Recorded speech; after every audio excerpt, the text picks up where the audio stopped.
Okay, I think we'll go ahead and get started with introductions. So hello everyone and welcome. My name is Deepa Shah from the Teaching and Learning Lab at MIT, and we're so pleased to have you all attend today's TLL Speaker Series.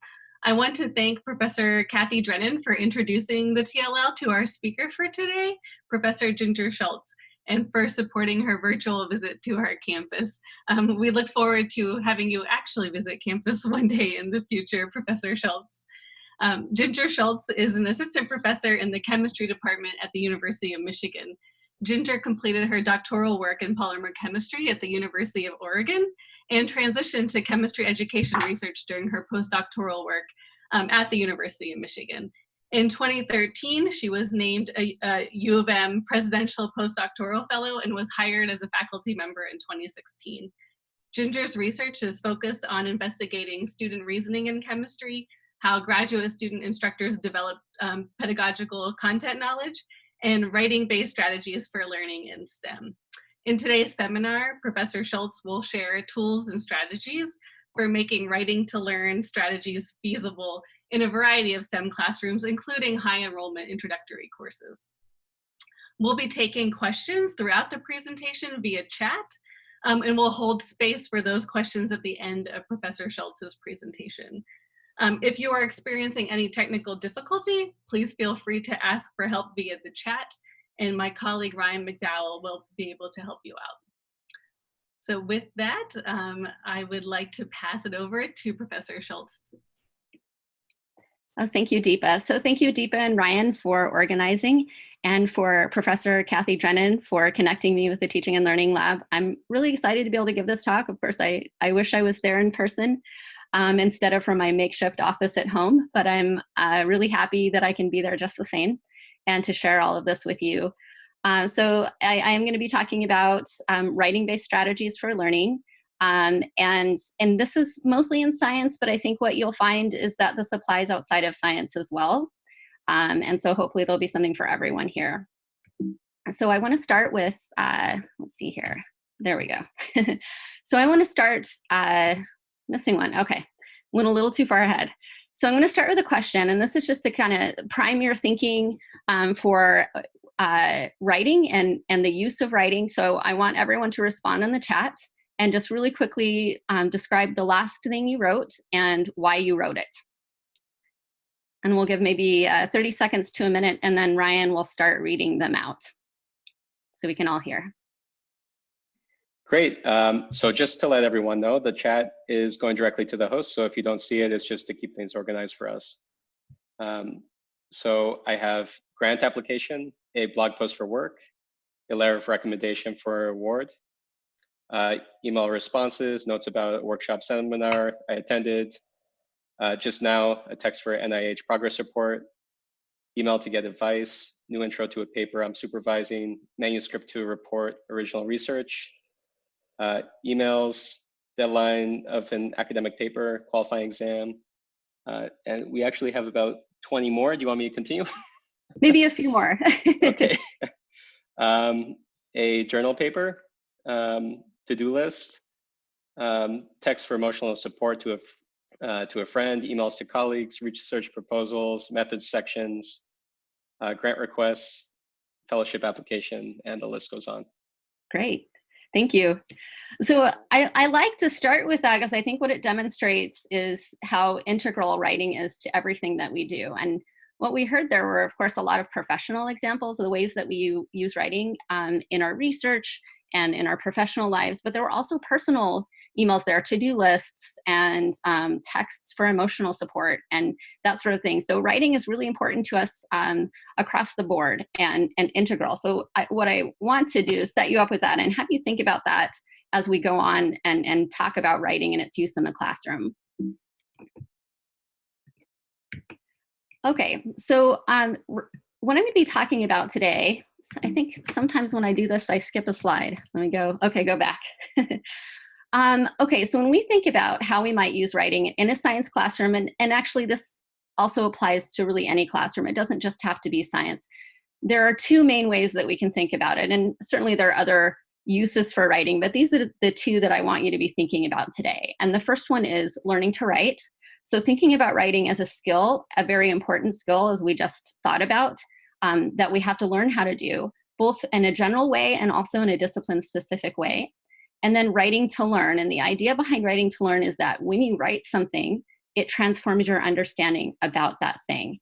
And it's the second form that we're mostly interested in for the program I'm going to be talking about. We're interested in writing to learn and how we might use writing to help students learn. And what we have found, though, is it's not that we don't think that learning to write isn't important, but learning to write happens as a collateral benefit when we have students engage in writing to learn. And so they can operate together even when writing to learn is the focus. Okay, so in terms of writing to learn, it's been around for a long time, and there are a variety of reviews, some of which I've referenced at the bottom, that have reviewed the efficacy of writing to learn, and especially towards a variety of learning objectives that are particularly important to science, but also are important to other disciplines. So practice skills, disciplinary thinking, reasoning, conceptual learning, argumentation, and representational competence, which I'm going to talk about at the very end of the talk. It also promotes metacognition, that is thinking about thinking.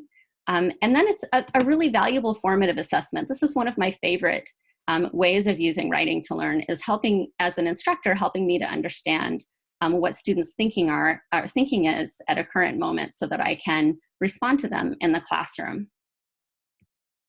Okay, so it's been around for a while, but what do we still need to know? Well, there are two things that my group has been focused on in terms of thinking about writing to learn. The first thing is that not all STEM faculty teach with writing or use it in the classroom, and we really have been working to understand why that is. And then the second question, which I'm going to try to answer, or talk about how we're trying to answer in the second part of the talk, is that we recognize that not all writing assignments are equal in their capacity to support learning. And so we've been trying to understand what features of assignments best support learning so that we can, of course, design better writing assignments. So I'm going to start with the first question. So understanding that not all STEM faculty teach with writing. So we're going to do a quick poll, and Ryan's going to bring that up for us. So you can just respond to this poll, and it's asking you about your use of writing. So think about just generally when you're teaching and respond, and we'll give maybe 30 seconds for this. So 28% say that they always use writing, 60% say I only use writing in some classes, and about 12% say I don't use writing in any classes. So as a quantitative measure, that's actually pretty well aligned with some data that I'm going to show you in just a minute. But the thing that I want you to recognize is that there's a lot of missing from this, right? There's a lot of things that in our studies we've been trying to understand is why is it that some of us don't use writing, and why is it that some of us only use writing in some classes, and so forth. And so that's what I'm going to try to share or be sharing with you in a minute. Okay, so I think we're done with that. I closed that. You've already shared the results. I don't know how to close the poll. Oh, I just did it. Okay, great. I'm figuring it out in real time. Okay, so the first thing I'm going to show you in terms of our research results is just kind of a snapshot taken from a national survey that we conducted. And this was maybe 4 or so years ago. We sent out a survey to about 5,000 faculty from a variety of STEM disciplines, or across the STEM disciplines across the country. And these were all from research-intensive universities. And what we found was that about 70% of faculty report using writing in their courses. And that's fairly consistent with what we saw. We saw that a large percent or majority use writing in some form in their classes. But they don't necessarily use it in all of their classes. And we found in particular that faculty are less likely to use writing in large introductory courses. And that makes a lot of sense. And you've probably guessed that. Or you can think about a lot of the reasons why that might be. So that was something that we wanted to dig into and try to understand. The other thing that we noticed is if we divide according to how faculty beliefs, I should say, about sort of the value of writing to learning, we can divide that according to faculty who assign writing and faculty who don't assign writing. And this was just conducted on a Likert scale, and the higher the value, then the more value they attributed to using writing. And there were 3 different forms of writing. So learning to write that we talked about, writing to demonstrate mastery. So that would be on an exam or quiz, for example, and then writing to learn. And for each of these, there was really no appreciable difference in the beliefs between faculty who didn't do and do not use writing. That is, that they all attributed value to writing. So the difference between them didn't have to do necessarily with their beliefs about the efficacy of writing, but rather something else. And we thought that was really interesting. So we conducted an interview study that I'm going to tell you about to try to understand more deeply how faculty conceptualize the role of writing in their classroom. Okay, so what was known already before we started this is that faculty conceptions generally about teaching and learning, not just about writing, but about teaching and learning overall, are associated with what they actually do in the classroom. So that's important because that means that we can measure, if we can measure the conceptions of faculty, then that tells us something about what they're actually doing in the classroom. Of course, there isn't going to be a perfect relationship there, but it is a useful relationship. And then we know that there have been some studies looking at K through 12 teachers and their conceptions of writing, so looking at writing specifically there, and that their conceptions of writing instruction were also associated with their writing implementation. So those were 2 important findings that we felt supported a more qualitative study, interview study of faculty views of writing. So we began with this research question, which was how do STEM faculty at research-intensive institutions conceive of writing and its role in the classroom? And we used something called Phenomenography. And essentially, Phenomenography just means that if there's a particular phenomenon that you're interested in, and in our case, that's writing in the classroom, then there are some discrete number of different ways that a person can experience that phenomenon, and so that those are something that you can describe and capture. And that was our goal there, was to do that. And in doing that, we tried to produce an organized structure of these conceptions and relationships between those conceptions, which I'll talk about. Okay, so here's some details about our study. We generally considered, in terms of who we would interview, whether or not they reported using writing, their discipline, their rank and position, and then their gender, so that we could have a stratification across those dimensions. We drew those participants from the survey. So in the survey, we asked a question at the end that asked whether they would be willing to be interviewed, and 748 said that they would. And so we followed up with some percentage of those that helped us in our sampling strategy. And we recruited them by email and then interviewed them in whatever way we were able to. So that was Skype, Google Hangout, telephone, whatever we had. And so these were the participants that we ended up with. And you can see that we had variety across disciplines. So CS is computer science, biology, physics, engineering, chemistry, math, and earth. And then we interviewed some lecturers, and then up in the faculty ranks, as well as non-tenured faculty, so that we could get a range of experiences and participant views. We used something called a semi-structured interview protocol, which means that we had predefined questions at the start, but that we would use some latitude in following up lines of inquiry as they became interesting to us. And the protocol varied a little bit depending on whether or not the participants indicated that they did or did not use writing. So if they reported using writing, then we were going to ask them about their experience using writing. If they didn't report using writing, then we may ask them a different question. Okay, and then I'm going to talk just briefly about our analysis before we get to the results. So we began with a process of open coding, which means we read over the transcripts from the interviews, and we looked for categories, different categories of things that the faculty said about how they used writing, for example, how they thought about writing. And then we began to label those sorts of things in our code book using a specific kind of software. Okay, and then we looked for similarities and differences. So what were the things that most interviewees tended to say. So just about everybody said that they use writing a lot.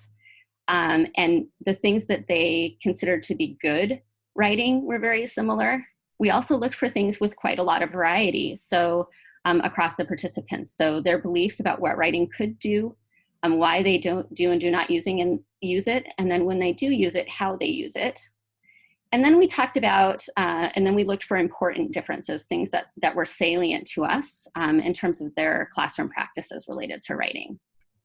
And then finally, we began to build and test a model with this. So we worked with our coded transcripts and the similarities and differences that we had identified and began to identify faculty groups and assigned the participants to groups. And as we assigned them, then we would check them against other participants and the characteristics that we had connected to each group. And it was sort of a cyclic thing until we felt that we had robust groups. We ended up with 4 qualitatively different types of faculty in terms of these groups, and continued to check until they were all fit. So that was our analysis. This is kind of the money shot. So this is the 4 types in our model. And I'm going to walk you through what each of these types look like and in terms of what the faculty said. So you can get a flavor, a sense of the flavor of each of the types. So there are 4 types, and we categorize them across these dimensions. So whether they used writing or not, so no writing or uses writing. And then in terms of their conceptions of writing, there were faculty who really focused on writing as a tool, so learning to write. And then there were faculty who thought about writing as transforming understanding, and that is writing to learn. Underneath each of these, so you'll see we gave them each a name: the idealist, the writer, the traditionalist, and the utilitarian. And underneath each of these, you'll see we have frequencies. So there were 33 interview participants, and there was a decent distribution across the types. And the other thing that I'll say is that we didn't see any trend in terms of disciplines. So it wasn't like mathematicians were all traditionalists and biologists were all writers. They were pretty well distributed across the 4 different types. Okay, so I'm going to show you a few quotes just to give you a sense of each of the types. So the first one I said is traditionalist. And in terms of a traditionalist, we can think about their view of the use of writing and course content. In this case, this was a quote from a physicist who we called Brian. And he said that he felt that in some sense physics was incongruent with writing. He said, "I'd be happy if they could do the math." And so they know how you could, in 5 lines, represent a whole page of writing as far as what the physics content is concerned with. And to me, Brian really seemed to see math as a more concise way of communicating about physics and had a very strong view about that. And the traditionalists also thought about, in terms of what kept them from using writing, they really strongly felt that it wasn't their job, that there was someone else on campus who could help students to use writing and teach them how to do that. And so Maureen, who was a computer science faculty, said, "I don't see my task as trying to teach them how to do this kind of writing." Right? They saw that as belonging somewhere else.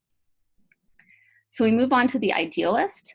So the idealist is different in terms of how they see the value of writing relative to a traditionalist, but they still don't use writing. You can see that they think of writing as something that contributes to learning, but they still don't learn it or still don't use it. So we have Olivia, who is a biologist, and she said there's a connection between your ability to communicate in written form and your ability to have a mental model of what you're trying to do and why.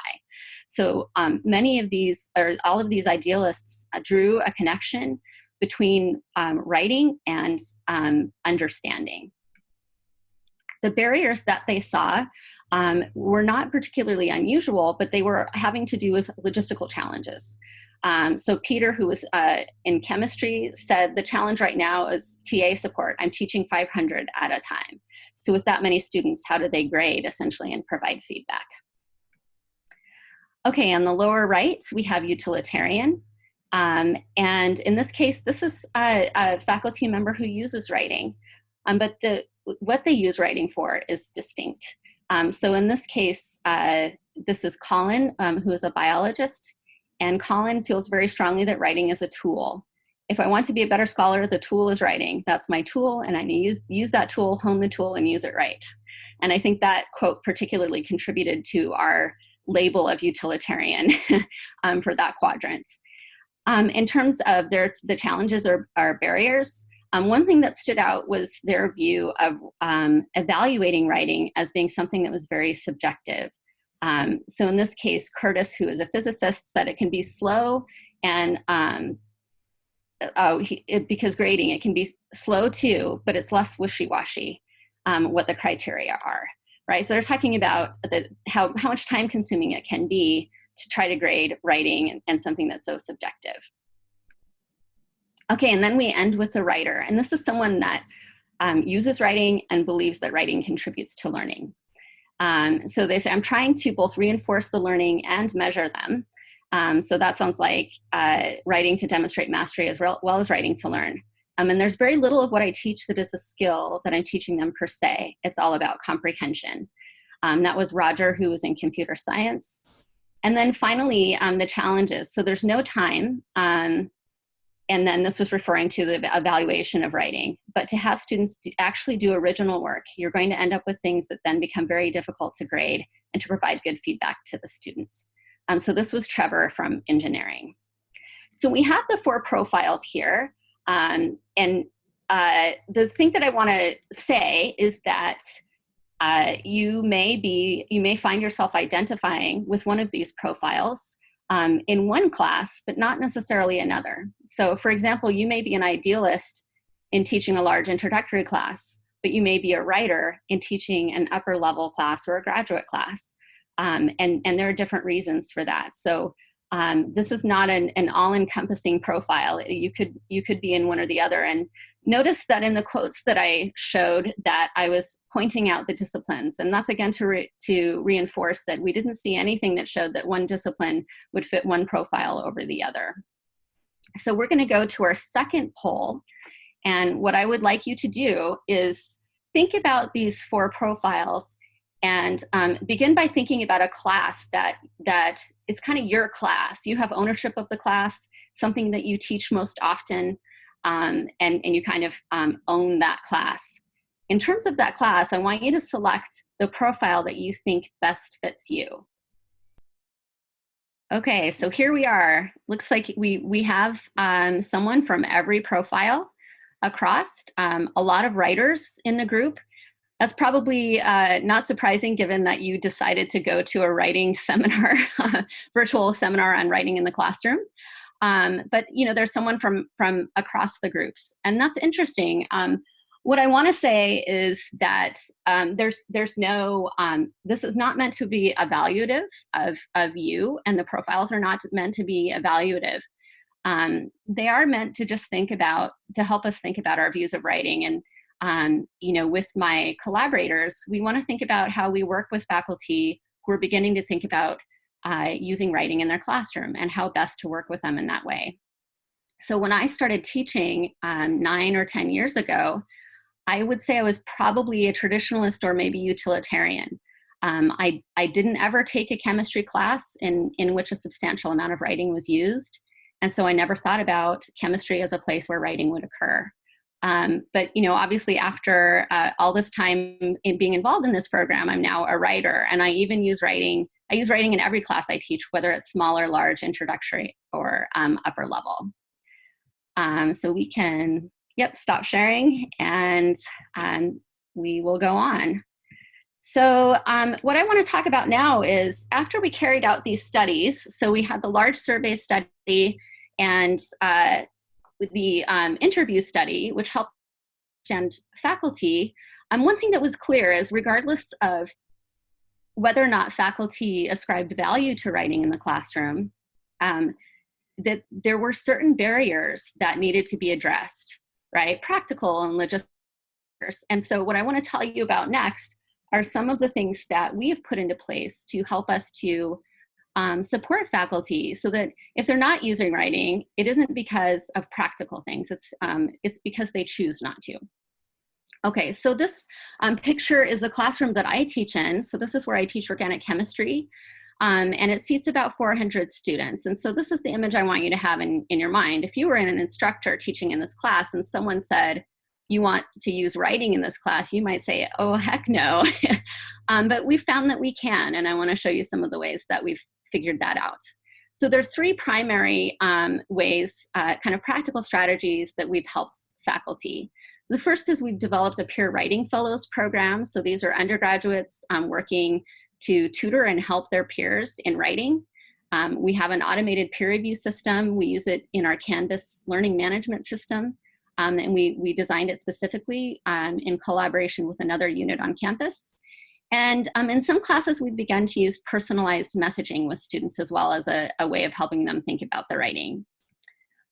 So in terms of the writing fellows, these are students who were successful in the course previously and were nominated by the faculty. They take a 1-credit class offered by our writing center, the Sweetland Center for Writing. And they hold in-person and online office hours with our students. They're all online office hours now, I will say.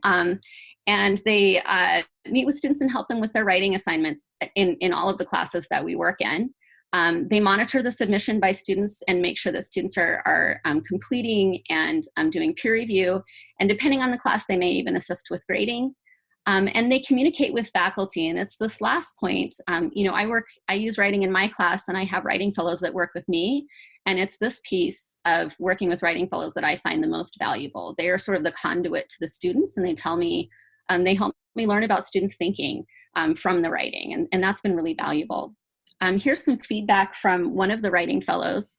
This is someone who was working in our introductory biology course, and they said, I definitely will never forget what telomerase is, what photosynthesis is, what recombinant DNA is, because reading 50 papers, rough draft and division, if I ever forget that, something's wrong, right? So one value, there are many values, I think, to being a writing fellow, but one value is they're learning that biology or chemistry or physics or economics content really well when they're working as a writing fellow. And you know, that's not surprising because we learn when we teach. So this is some feedback from a faculty instructor, and he's talking about his first 3 years of teaching economics at the University of Michigan, and he said, I was completely burned out at the end of April each year. I started running MWrite in my Econ 101 class in my 4th year, and at the end of the year, I wasn't burnt out. I was happy and had the energy I used to get from teaching, and I fervently believe mentoring these writing fellows has become a major component to that experience. They made me like teaching again. So I like to share that quote. I think we just met with all of the faculty for kind of end of year debrief, and that is a consistent theme every year. Everyone loves working with the writing fellows, and it's a really important part of our program.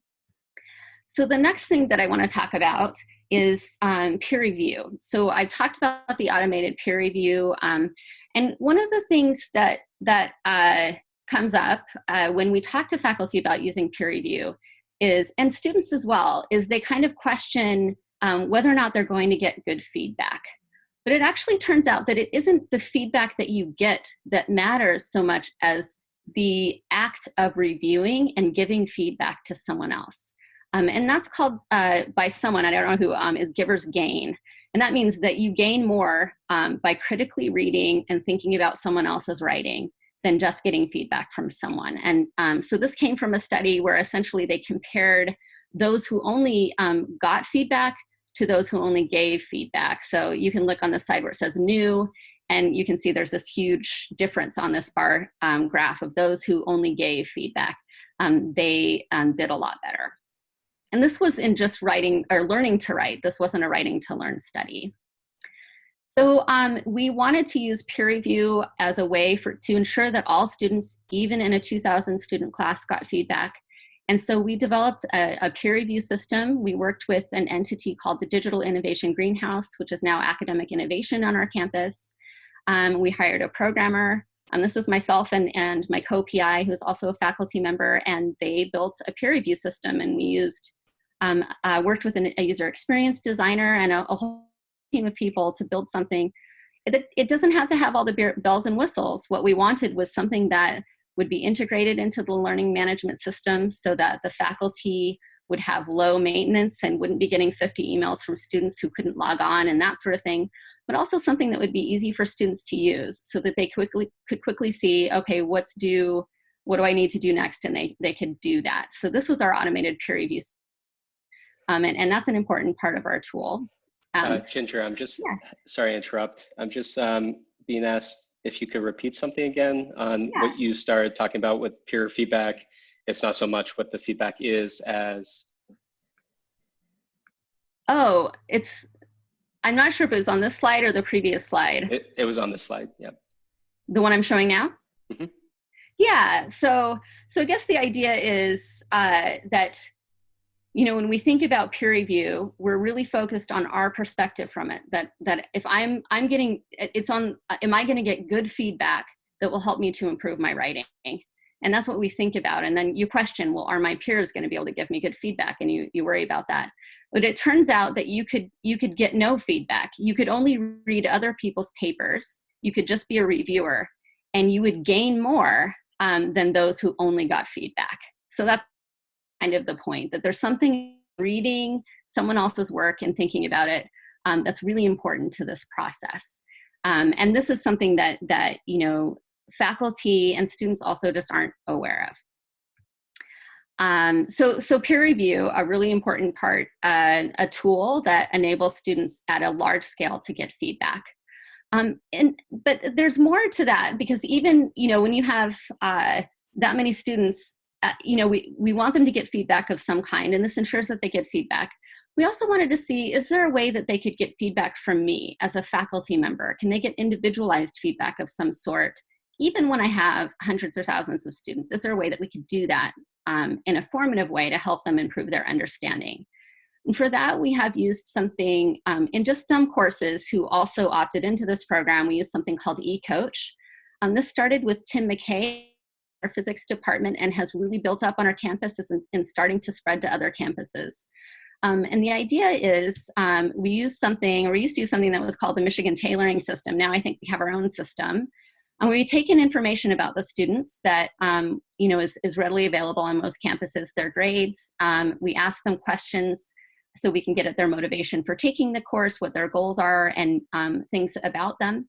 We also take in expertise from instructors, but also students who have previously taken the course, and not just students who are successful, students who weren't successful and said, oh, would I take it again? Here's what I would do.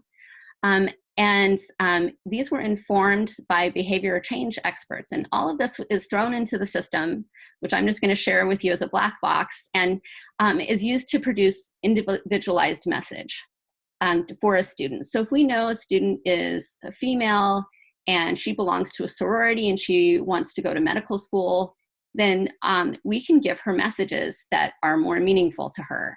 And the messages can come from students that she identifies with, right? So also maybe another female student who previously took the course and also wants to go to medical school.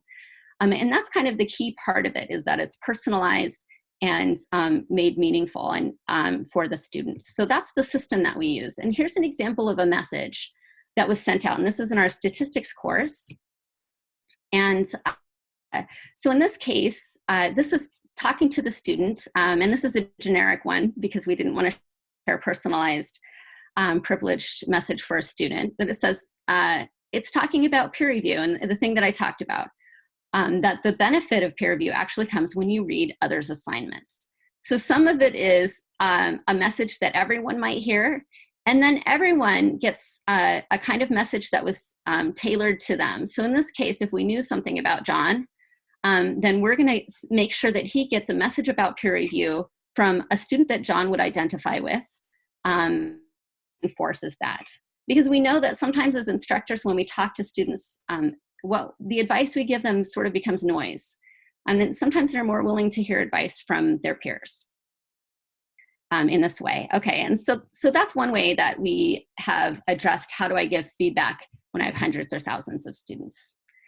The last thing that I want to talk about in this, with respect to this is the faculty that we worked with. So I have 4 faculty that are shown here. These are the 4 that were sort of early adopters, and they were willing to take writing into their course before we really knew exactly what we were doing, and before we completely had a peer review tool on board, and the Writing Fellows program was being developed and all of that. And so they really helped us to understand how to work with faculty as partners and you know, what do good assignments look like and all of that.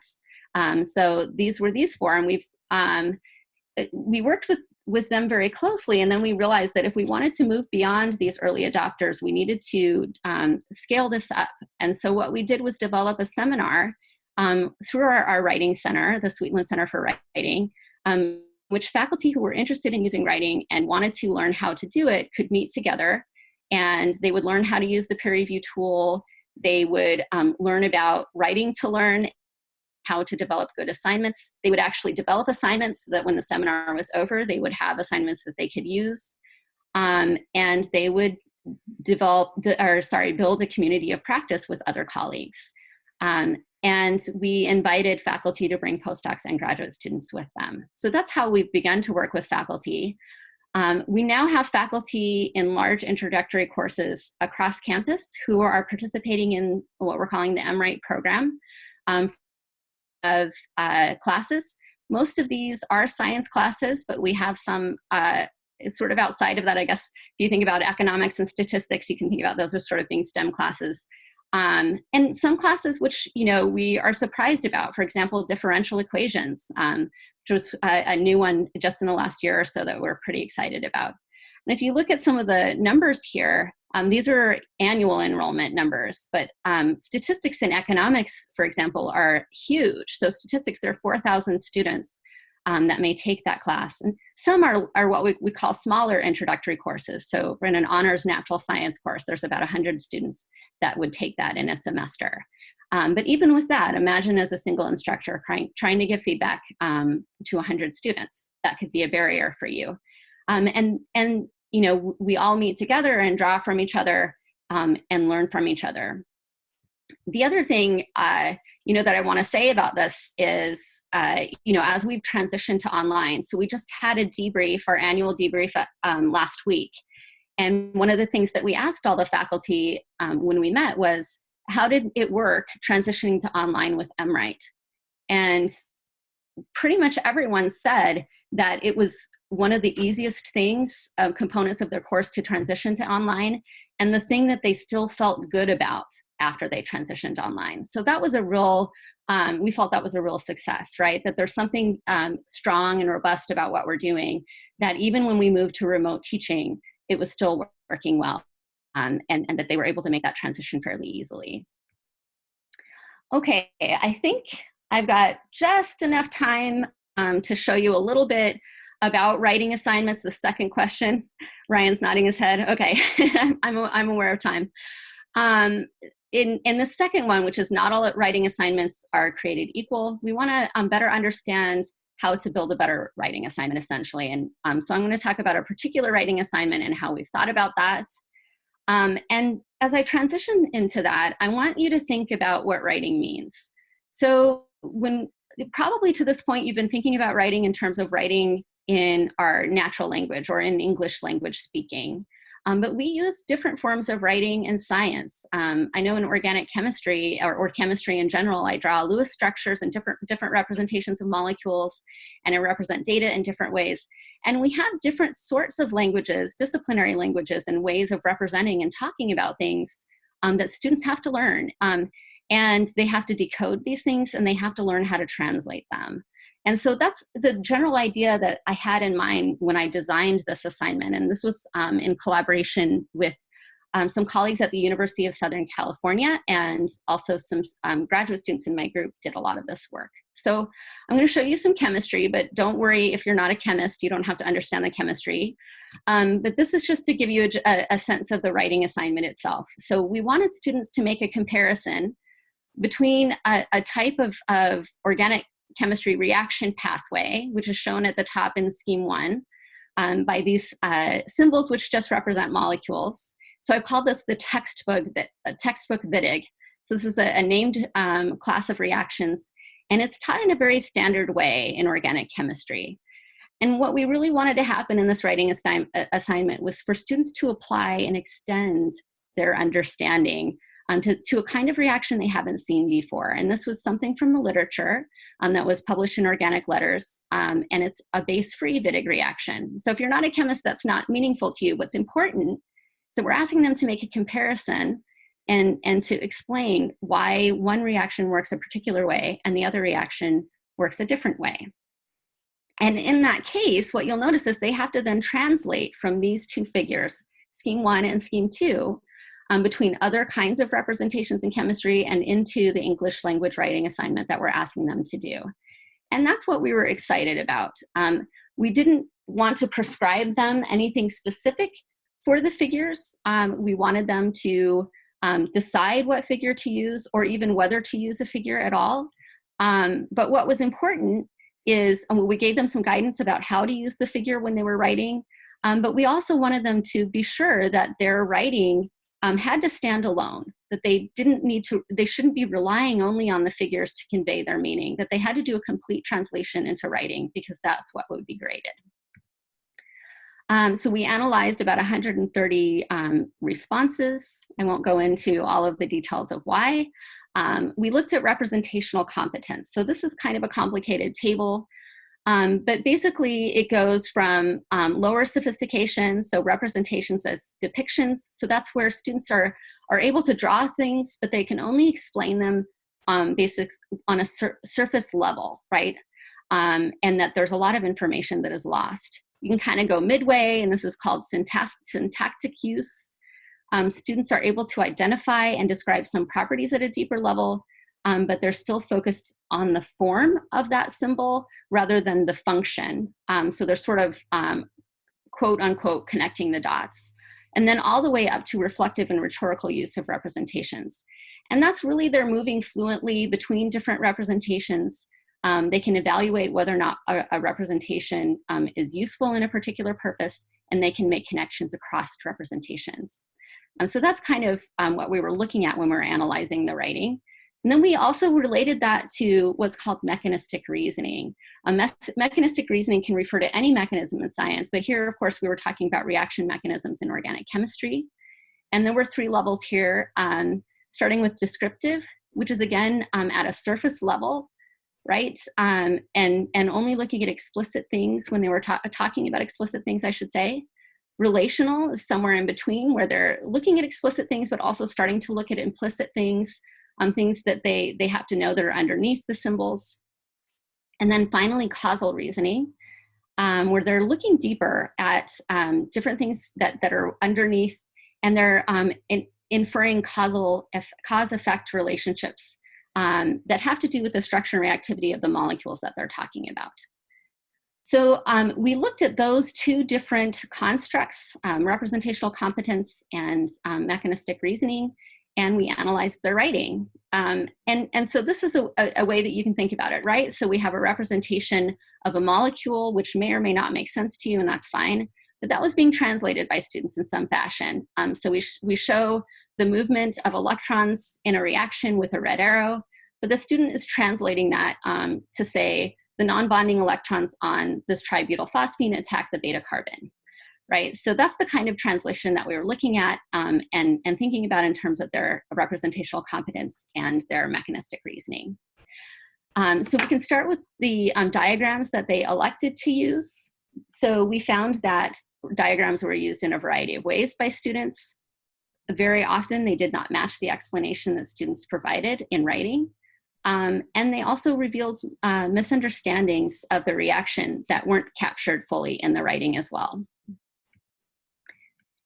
And then for the writing, we focused on a particular part of the reaction so that we could to just simplify things and more straightforward. And this was the part of the alternate reaction that we knew would be most difficult for students. And so that's what we focused on. And we related that to the writing itself. And what we found was that in many cases, the solutions that students provided to explain that stuff were not aligned, their diagrams were not aligned with what they had written about. But there was also some relationship in terms of the quality here. So we have 3 bars. So there's proton shift, and I've got a check mark there because that is the correct, that is chemically correct. And so that's something that we wanted to see from students. And then the other 2, hydride shift and hydrogen shift, those were incorrect. And if you're a chemist and you're looking at this center diagram, you should be cringing because that is really wrong. And what we found was a variety of things. So in terms of when they did the correct proton shift, you can see here by the red part of the bar that the arrows, that is what they drew, matched the claim that they made in writing. And you can see that fewer students did that when they had the incorrect hydride shift, and no students did that when they had the incorrect hydrogen shift.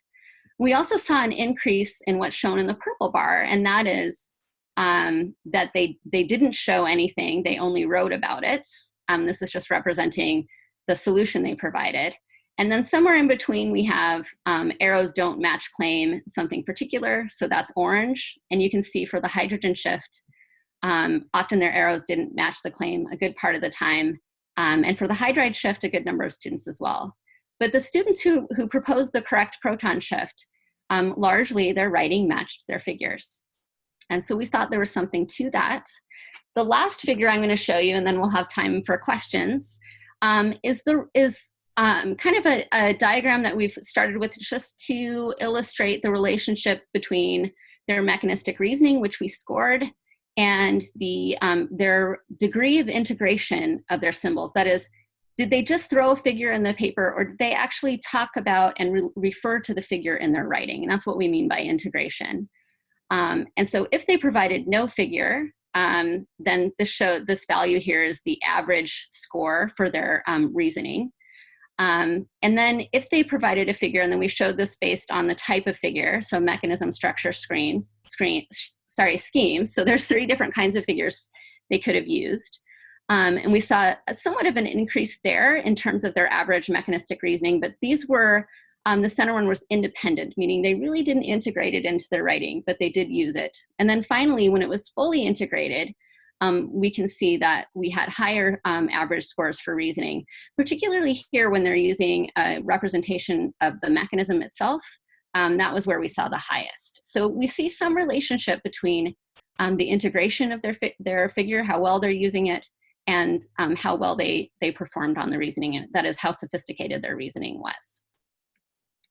So in summary, just for that part of the talk, students used a lot of different diagrams. Often these diagrams didn't match their explanations, and they revealed misconceptions that we would not have noticed otherwise. And that there was a relationship here, which I talked about just now, which was the degree of embeddedness or integration of the figure and the depth of their reasoning. And we felt that that was important. And the finding here is that we need students to make this translation. So we need assignments that help students to make this translation and task them with doing that. But there is a difference here between how students are reading and using that diagram. And so as an instructor, there are things that I'm going to be able to go and do back in my classroom to help students to do this better. And clearly this is something that they need more practice on in some cases. So, you know, in its entirety, I hope what you've seen for this talk is that, you know, as faculty, you know, we do and do not use writing, but there are some things that we can do if we want to use writing that can make it more accessible to us and more feasible. And I have a lot of ideas about that if you want to ask. And also, you know, we've spent a lot of time thinking about assignments themselves and how to make them better, so that if we're going to put the time and energy into bringing writing into our class, that it provides a kind of meaningful learning for our students that we're most interested in. So this is my group. Several of these group members have contributed to different aspects of the research I talked about in this talk. And I also want to acknowledge, so we have our research team. I don't have Ann Gear on here, unfortunately. So Ann Gear is my co-PI. She was the director of our writing center and also the president of the Modern Languages Association. So there's a joint faculty in English and education, and a really fantastic person to work with. We have worked with the Digital Innovation Greenhouse, which is now really under Academic Innovation, a really great entity on our campus that helps faculty to do these sorts of things. Our instructional support services has taken over our peer review tool, which is awesome for us because that's not what we wanted to do long-term as faculty. the early faculty partners that I talked about, and then the Sweetland Writing Center, who continues to support faculty and work with these undergraduate writing fellows, as well as these sources for funding. And I'm ready for questions. I think I left some time for that. And thank you, Ginger, for that talk. So I have a list of questions from the audience here, so I'll just offer them up one by one. And for some, if they're similar themes, I might combine a couple of the questions together. So the first question is just interested in some logistics. So in these large courses, like a 400-person course, what is the ratio of students in the course to writing fellows? And how much additional course-specific training is provided beyond the 1 credit like course they take from the Writing Center? Yeah, Thank you, Amin, for that question. Yeah, that's a really great question. So the answer to the first question is it depends on the number of writing assignments in the course. So in my course, I use 3 writing assignments, and these are about a page long, and they do peer review and they revise the writing assignments, and they each take about 2 weeks. So I have it's about 70 to 1, 70 students per 1 writing fellow. And I have about 800 students in my class. And so I have 12 to 14 writing fellows in any given semester. But in other courses, so economics, he uses 7 writing assignments because he really bought in. He's really excited about it. So he has his ratio is a bit lower, and I think it might be 40 to 50, something like that. And that has somewhat to do with how many students we're expecting at office hours, and it also has to do with the degree and amount of grading that we're expecting these fellows to help with. And that varies as well. So, we check for completion on the draft and on peer review in my class, and then we just check for simple learning objectives and the accuracy of those learning objectives in the second draft. So I would say that writing or grading is probably less intense in my class, so we need fewer fellows. But in economics, he likes to check for other things. He has a little bit more comprehensive rubric, and so they have a need for more writing fellows. So we've tried to be flexible in adjusting for that. We do have a cap on the number of fellows we can have because we do give them a small stipend, and we can only, we only have so many seats in the classroom for the writing class. Beyond that, we support them. So I meet with the writing fellows every week, and I have a graduate student instructor who helps me with that. And we will sit down and draw reaction mechanisms that are related to the writing assignments and talk through them. And we talk about the conceptual related issues that students are having with the writing. So they kind of get the writing specific stuff from the Writing Center, and they get the content specific stuff from the instructor. And what that means is different for every class because the content is different, the class is different, the writing assignments are different. But I think, when the economics professor talked about the value of working with writing fellows, he's thinking about those meetings, right? And that's what I think about as well. They're really meaningful, and I think they're helpful for the fellows and they're helpful for the instructors as well. Thank you.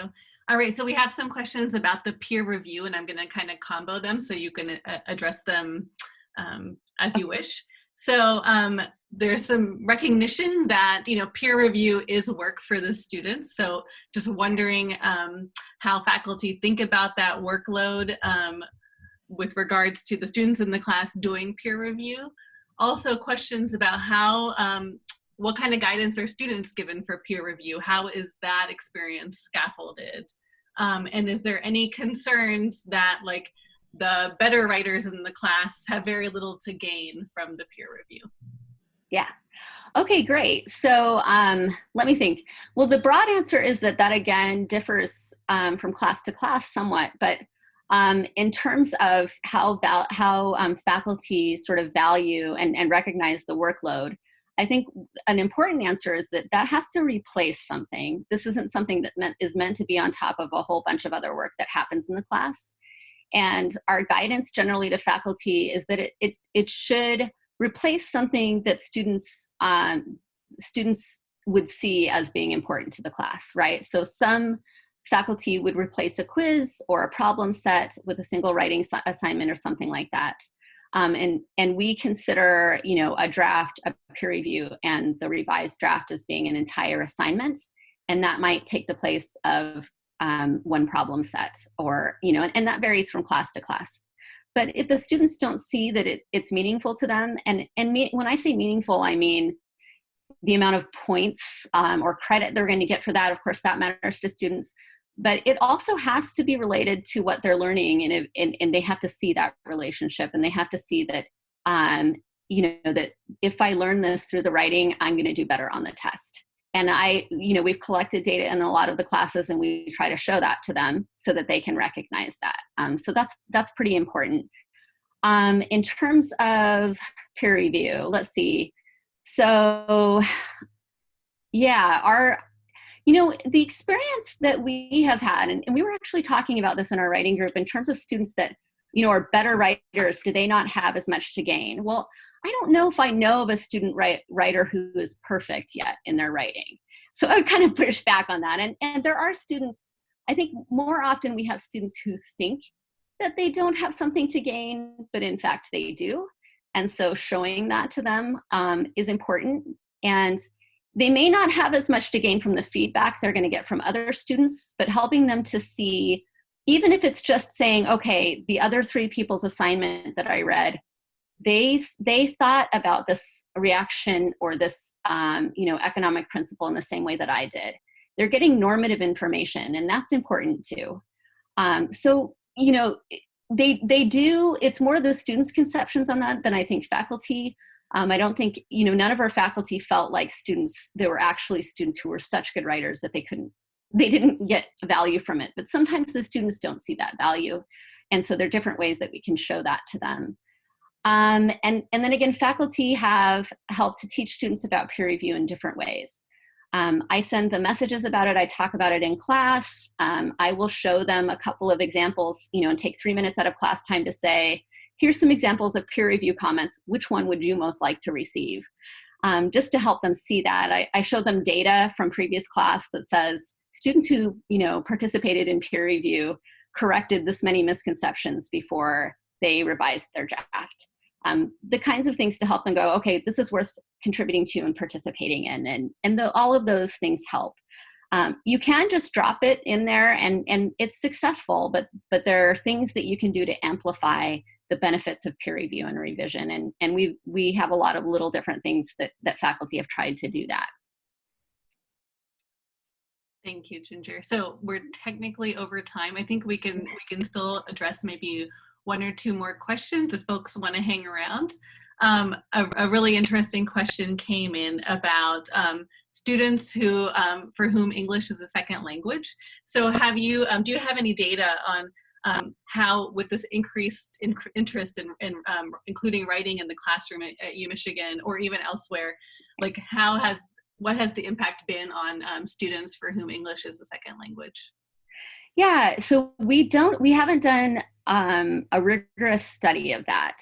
The class that I would say where we looked at that somewhat closely was in our material science engineering class, because the instructor there was concerned about that. And in our engineering school, we have a higher percentage of English as a second language writers. And it essentially was the instructor's feeling, and of course, so that means this is anecdotal, and we examined that writing very closely. You know, the readability of the writing was fine. And so there wasn't concerns in terms of that. And I think the reason, you know, that is okay, and again, remembering that this is University of Michigan, this may be different in different classes at different institutions, but this is writing to learn. We're not grading the writing for grammar. We're not grading it for, you know, and looking for them to learn to write, though that happens. As long as they can convey their ideas, then, you know, they do fine and they benefit from it. You know, I think these are students, this is one of the reasons that we like to have as much contact hours with instructors and writing fellows as possible, so that if students are having a barrier in terms of translating to the English language in this class, that they have someone, or, you know, for the writing, that they can work with someone on that and get some feedback on that. But we haven't heard from any of our instructors that this has, you know, become a problem. But I would say that I get that question just about every time I talk about this project. So clearly it's something that people care about. And you know, I'm not aware of any studies of this, but I know there's, you know, entire journals that are devoted to English as a second language in writing especially. And so it's, you know, something that we need to look into. And if we don't know for writing to learn, then maybe that's something we should put on our to-do list. Thank you. And maybe we'll do, if you don't mind, one or two more questions. So I think there were some questions about the eCoach platform. How would faculty know that the messages being sent via the eCoach platform are like giving the right kind of support to the students? So if you can just maybe a little bit behind the scenes of eCoach. Yeah, so how do we know that students are getting the right messages? So, you know, I don't know as much about that side of eCoach. I know that there are things that they can look at in terms of analytics. And so are students actually reading the messages? Are they engaging with the tool? You know, in terms of the writing itself, we haven't gotten far enough to look to see if that impacts their writing. But in terms of, you know, affective things and students' engagement in the course, you know, I believe they're working on that right now. And actually, if that person wanted to share their email with you, I could find the answer and send it to you and give you a better answer than that, because there's an entire team of people on campus that are working on it. Thank you, Ginger. And then this maybe is our last question, and it might be a little bit outside the scope, given that you focus mostly on writing to learn, but it'd be interesting to hear your thoughts. So I think you hear people bemoan the abilities of scientists and engineers everywhere being able to communicate material to the lay audiences, right? And MIT is maybe no different in hearing those complaints here and there. Is there a way? Do you have any thoughts about ways to teach scientists and engineers how to better write for lay audiences? Yeah, so that is interesting because I didn't, you know, I only talked about one writing assignment and I left all of the rhetorical components of the writing assignment off. I focused only on the chemistry that was there. But one of the things that we do and that the faculty do is we build in a context, a purpose, a role, and an audience, all of those things that students have to specify. And, you know, who are they and who are they writing to and why are they writing to them? All of those things really matter a lot in the assignment, and we've seen that. And, you know, depending on your goals, you can change those rhetorical elements, right? So you can craft writing assignments that ask students to translate a fairly complicated organic chemistry reaction to someone who is a layperson. And we often have them write towards you know, take on an aspirational role. So a lot of our students are pre-med, so we have them take a context of maybe a physician researcher or someone, or writing to a physician researcher, because we believe that that has the potential to motivate students. But those are, you know, one of the reasons that I love using writing is because it supports learning of the content. But it also supports all of these other things that are important in terms of the whole student, right? So, you know, how do we want to motivate our students, and how can we help students take what they've learned, if they're a science student or a pre-med student, and be able to communicate that to those who aren't scientists? And I think writing assignments can absolutely be crafted in such a way as to support that kind of learning. And we've seen it. One of the reviews that I cited actually talks about this quite a bit. So I'll share the slides, so that will be on there. All right. Thank you so much, Ginger. And thank you to the audience for your attention and your questions. And hopefully in my synthesis of your questions to compress them to fit within the time, I did justice to your questions as well. So Ginger, thank you so much. I know that you have another virtual meeting to go to, but if folks want to unmute their microphones to give Ginger a real round of applause, or if you wanted to give her virtual applause, that's fine too. But Ginger, thank you so much. I'll give you a real applause. Thank you.